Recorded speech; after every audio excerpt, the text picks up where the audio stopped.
Que pense la fédération CGT de la métallurgie du plan de 8 milliards d'euros annoncé par le chef de l'État pour la filière automobile?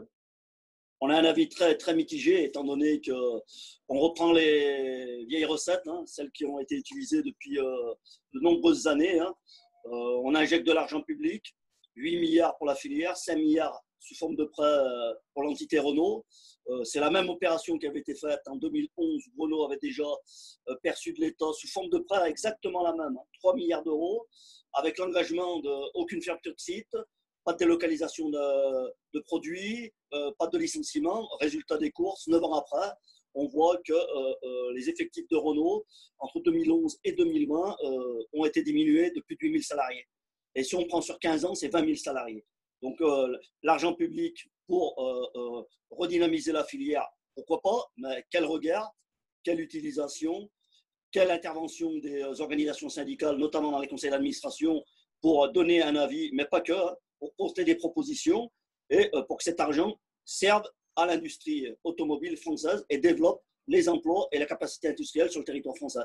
Sans dénigrer, bien évidemment, les sites qui s'ouvrent dans d'autres pays, en Europe et dans le monde, bien évidemment. Et là-dessus aussi, on a des propositions, une nouvelle répartition des charges de travail, étant donné qu'on a des sites en Europe qui sont surcapacités, et on pourra reprendre les productions qui ont été délocalisées dans ces pays pour les relocaliser en France et permettre à toutes les industries automobiles, qu'elles soient françaises, européennes ou mondiales, de pouvoir fonctionner de manière normale avec des charges de travail qui permettent à le monde de vivre dignement.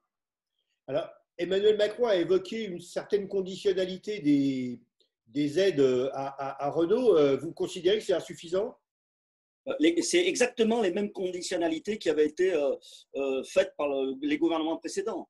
À chaque fois, on nous sort l'État aura un regard, surveillera ce qui va se faire, interdira Renault de fermer des sites. Bon, pour le moment, c'est des effets d'annonce, hein, mais il y a quand même eu sur la presse des noms de sites qui risquent de disparaître. On peut les citer, hein, le site de Dieppe, celui qui fait l'Alpine, le site de Choisy-le-Roi, pièces détachées pour le véhicule d'occasion, le siège de Bretagne, SBFM, hein, la fonderie, qui avait été, on se rappelle déjà, fortement menacée à l'époque, et la bataille et le rapport de force avait permis et avait obligé Renault à reprendre la SBFM sous entité Renault. Et il y a ces nuages autour de Flins, autour de Maubeuge. On ne sait pas, Maubeuge, si une partie de l'activité ne va pas être délocalisée sur Douai. Si c'est le cas, quiz de Maubeuge. Ça voudrait dire que Maubeuge ne serait qu'une boîte d'emboutissage. Pourquoi faire y compris sur les questions environnementales, ça pose un certain nombre d'interrogations. Donc oui, conditionnalité, il les a avancées, mais après, quel regard, quel suivi? Il semble vouloir impulser un développement de l'électrique et de l'hybride. Est-ce que les mesures de ce point de vue sont suffisantes?